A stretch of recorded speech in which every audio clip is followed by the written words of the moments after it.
नमस्कार, मैं हूं आपके साथ हिमांशु दीक्षित और मैं आपसे बात करने जा रहा हूं नेपाल की। नेपाल में हिंदू राष्ट्र की मांग हो रही है, जनता सड़कों पर आकर प्रदर्शन कर रही है।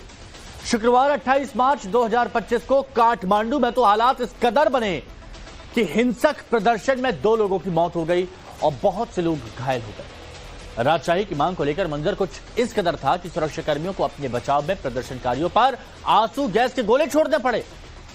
नेपाल की एक बड़ी आबादी, ये क्यों हुआ वो मैं आपको बता रहा हूं। नेपाल की एक बड़ी आबादी हिंदू राष्ट्र की मांग कर रही है और वो फिर से राजशाही और हिंदू राष्ट्र का दर्जा चाहती है, क्योंकि साल 2008 में 239 सालों से चली आ रही राजशाही को खत्म कर लोकतंत्र लागू कर दिया गया था। लेकिन लोगों में उबाल है और नेपाल की ओली सरकार में तनाव भी है।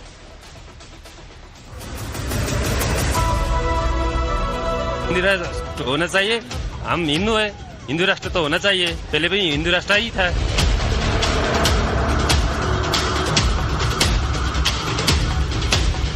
सुरक्षाकर्मी ने थोड़ा सा बल इधर दिखाया होता तो ये माहौल नहीं आते थे। चाइना का इन्फ्लुएंस लगता है आप लोगों को भी बड़ा है यहाँ? मेरे को लगता है।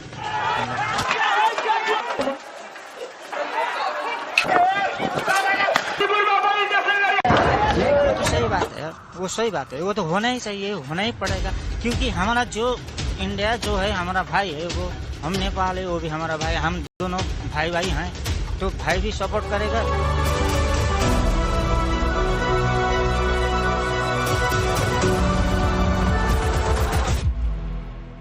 एक बड़ी खबर आपको बता देते हैं। नेपाल हिंसा से जुड़ी इस वक्त की एक बड़ी खबर आ रही है। हिंदू राष्ट्र की मांग से नेपाल सरकार में हड़कंप मच गया है। काठमांडू हिंसा के बाद नेपाल के प्रधानमंत्री केपी ओली में बेचैनी अब स्पष्ट नजर आ रही है। उन्होंने हाल ही में आपात बैठक बुलाई और इस बैठक में सरकार के सहयोगी दल भी शामिल हुए हैं।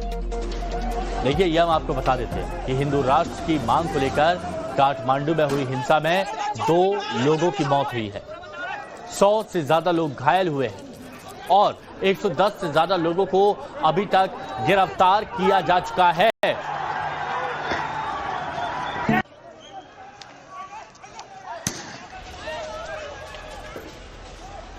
28 मार्च को हिंसा होती है, 2 लोगों की मौत होती है, 100 से ज्यादा घायल होते हैं, 110 गिरफ्तार होते हैं। हिंदू राष्ट्र की मांग को लेकर काठमांडू में यह हिंसा हुई।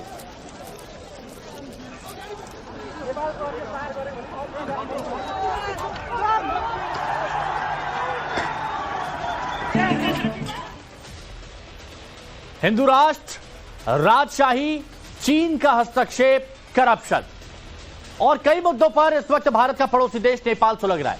ऐसे में नवभारत की टीम नेपाल के काठमांडू में पहुंची, जहां लोगों का इस पूरे प्रकरण और तमाम मुद्दों पर क्या कहना था उनसे बात की। हमारे सहयोगी साकेत सिंह की एक रिपोर्ट आपको दिखाते हैं।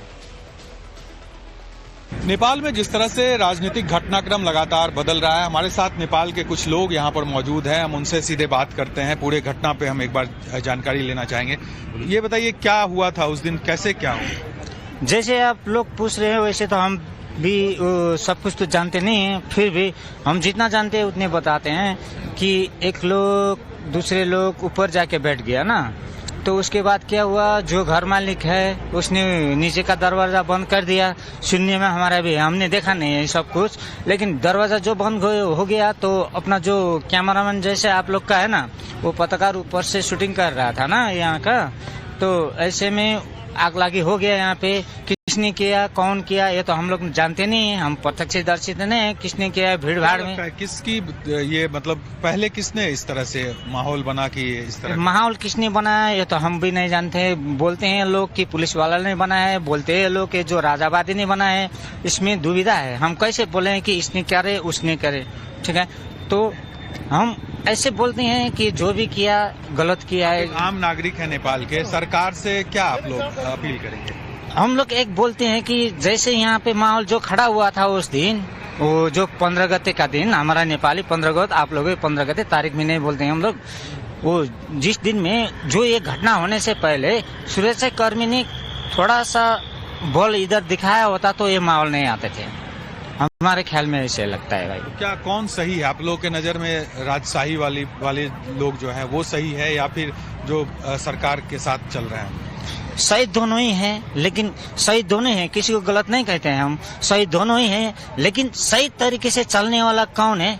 थोड़ा बहुत ये लोग कहते हैं कि चाइना का भी इन्फ्लुएंस हो गया है सरकार में, इसको लेकर अभी विरोध हो रहा है।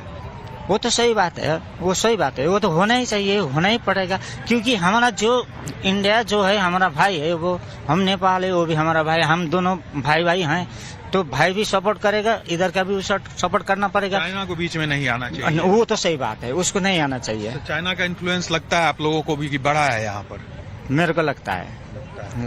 क्या लग रहा है, आप लोग किस तरह से इन चीजों को देख रहे हैं? क्योंकि राजनीतिक चीजें बदल रही है और चाइना को लेकर कई तरह की कंफ्यूजन है कि चाइना बहुत ज्यादा इन्वॉल्व हो गया है नेपाल के साथ, ऐसा लगता है आप लोग आम नागरिक को? इसको तो मेरे को मालूम नहीं, लेकिन ये आंदोलन में क्या हुआ था, पहले ऊपर से पुलिस वाला आंसू गैस डाल दिया इधर, वहां से शुरू हुआ था ये, और बाकी चीज तो नजर में कौन सही है? जो आंदोलनकारी है वो सही है? आंदोलनकारी सही है, मेरे नजर में आंदोलनकारी सही है।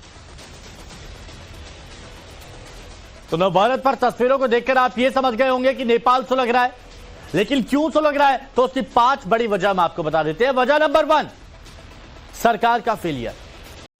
2008 के बाद से नेपाल में डेमोग्राफी यानी लोकतांत्रिक व्यवस्था है, लेकिन पिछले 17 सालों में 13 बार सत्ता परिवर्तन हो चुका है, जिससे साफ जाहिर है कि कोई भी सरकार नेपाली लोगों के दिल में जगह बनाने में पूरी तरह से सफल नहीं हुई है। वहीं लोग नेपाल में करप्शन और सरकार की मनमानी से भी परेशान नजर आ रहे हैं। वजह नंबर 2, ये देखिए, वजह नंबर 2, चीन का बढ़ता हस्तक्षेप। नेपाल के स्थानीय लोगों को भी चीन का बढ़ता हस्तक्षेप साफ साफ नजर आने लगा है और उन्हें भारत से दूरी और चीन से नजदीकियां रास नहीं आ रही।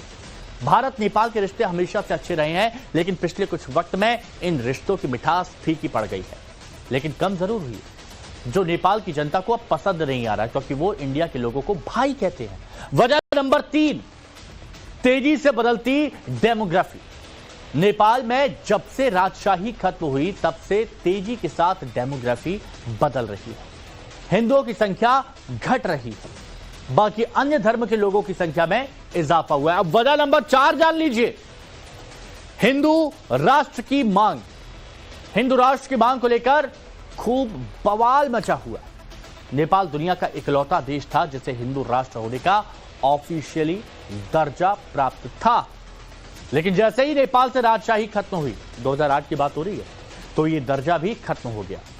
अब नेपाल एक लोकतांत्रिक देश है। वजह नंबर 5, पूर्व राजा के लिए समर्पण। पूर्व राजा ज्ञानेंद्र शाह के समर्थक फिर से नेपाल में राजशाही की मांग कर रहे हैं और वो चाहते हैं कि नेपाल में फिर से राजतंत्र स्थापित किया जाए। अब पूर्व राजा के समर्थकों ने ओली सरकार की नींद उड़ा के रख दी है, क्योंकि अगर नेपाल सरकार घुटनों पर आ जाती है तो फिर से नेपाल में एक बार हिंदू राष्ट्र और राजशाही स्थापित हो जाएगी। वहीं नेपाल से हिंदू राष्ट्र की मांग को लेकर एक और बड़ी खबर सामने आ रही है, वो भी हम आपको बता देते हैं।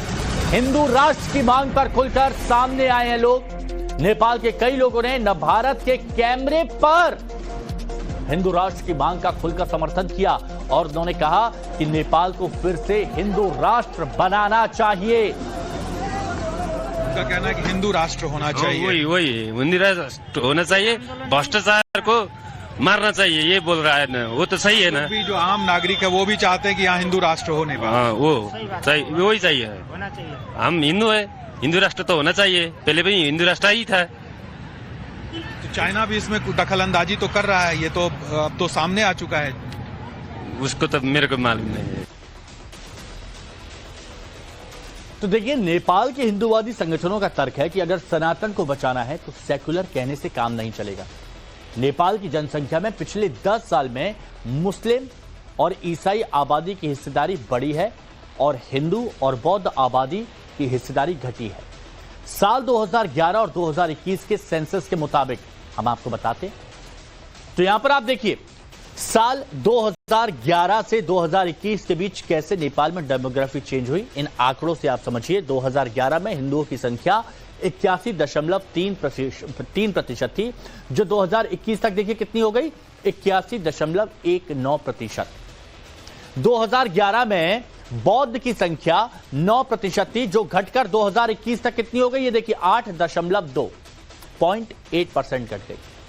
2011 में मुस्लिमों की संख्या 4.4% थी, जो बढ़कर 2021 में कितनी हो गई, 5.09 ये दर्ज की गई। वहीं 2011 से नेपाल के अंदर 2011 में नेपाल के अंदर 0.1% ईसाई थे, जो 2021 तक बढ़कर 1.76% हो गए हैं। यानी देखिए कितनी तेजी के साथ यहां पर बढ़े।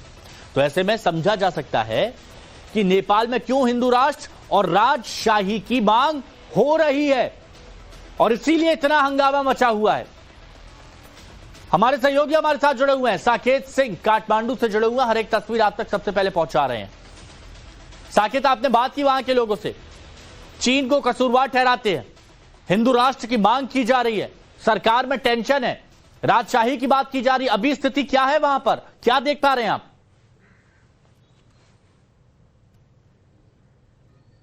देखिए, स्थिति तो यहाँ पर अभी थोड़ी शांत जरूर है, लेकिन प्रदर्शन और विरोध जो है वो धीरे धीरे बढ़ता जा रहा है। आज भी 12:30 बजे के करीब एक प्रोटेस्ट जो है वो यहाँ पर बुलाया गया है, जो राजशाही के समर्थक है उन लोगों के द्वारा। हमारे साथ यहाँ पर देखिए, जो यहाँ के राजा हैं उनकी पार्टी के यहाँ पर राष्ट्रीय महासचिव है, राष्ट्रीय प्रजातंत्र पार्टी नेपाल का सह महामंत्री दमन बस्नेत हूँ। तो क्या आप लोग आगे क्या गेम ऑफ प्लान है, क्योंकि हिंदू राष्ट्र की मांग बहुत तेज हो रही है, किस तरह से इन चीजों को आप लोग आगे ले जा रहे हैं? हम लोग को किसी भी हालत में इस देश को हिंदू राष्ट्र बनाना है, हमारे राज संस्था को वापस लाना है, क्योंकि बहुत पहले ये हमारे आपके इंडिया के कांग्रेस और कम्युनिस्ट पार्टी मिलकर हमारे देश में अननेसेसरी वो हमारे राजशाही को, राज संस्था को इन्होंने फाला, हमारे हिंदू राष्ट्र को खत्म किया, देश को संघीयता में लेकर गया। और हमारे इधर का ये कांग्रेस पार्टी, कम्युनिस्ट पार्टी उन लोग का रिमोट से चलता था, उसी की वजह से यहाँ गणतंत्र आ गया। ये गणतंत्र नेपाल और नेपाली के लिए दुर्भाग्य है।